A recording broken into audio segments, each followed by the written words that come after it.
Hello guys, good morning sa inyong lahat. And ayan, today in this video is I'm happy to share my customized cake compilation.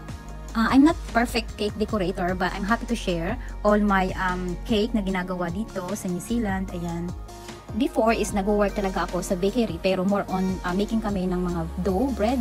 And then I decide na to make this cake for a change, and then ayan, unti-unti na siyang nag-grow, and then gumagawa lang naman ako nito kapag may mga special order sa akin, ang mga friends, yung mga kakilala ko lang ng mga malalapit sa akin.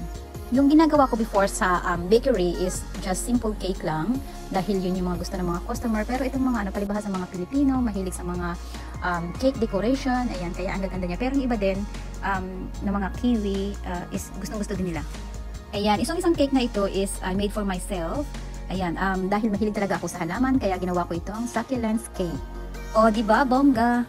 Iba't ibang mga cake decoration yung ginagawa ko, pero ang popular is for the kids.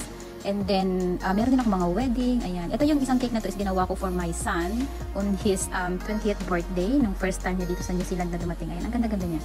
3D cake decoration yung tawag dyan.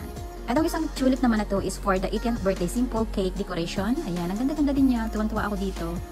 And I'm happy to share lang itong mga cake na ginagawa ko kasi happy din yung mga customers na nagpapagawa sa akin. Kaya ayan. Before talaga is hindi ako marunong gumawa nitong mga cake na to. And then step by step nanonood lang ako ng YouTube, and then pinag-aaralan ko siya kung paano gawin. Especially itong mga fondant kasi medyo mahirap siya gawin. Kasi imo-mold mo siya, and then medyo mahirap siyang tabasin yung mga design.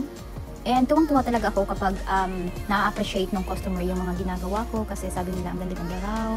And then yung iba talagang bumabalik at bumabalik kasi nagugustuhan nila. Ang customer kasi is kapag satisfied sila dun sa pinapagawa nila is talagang babalik at babalik sila sa iyo hanggang sa dumami na nga yung aking mga nag-order sa akin. And then dumating yung point na talagang ang dami na nag-order sa akin. And in one day is nakakagawa ako ng mga 10 to 12 cakes customized. And then, ayan, isa dito sa aking ginawang cake nung last year is for my son. Ayan, 21st birthday niya. Ang ganda-ganda niya, tuwang-tuwa. And ayun lang guys, hope you like it and nag-enjoy sana kayo sa panonood ng aking mga customized cakes. And abangan ang part 2 nitong aking compilation ng mga cakes. And please don't forget to share and follow na din. And see you again later for my next videos. Bye-bye!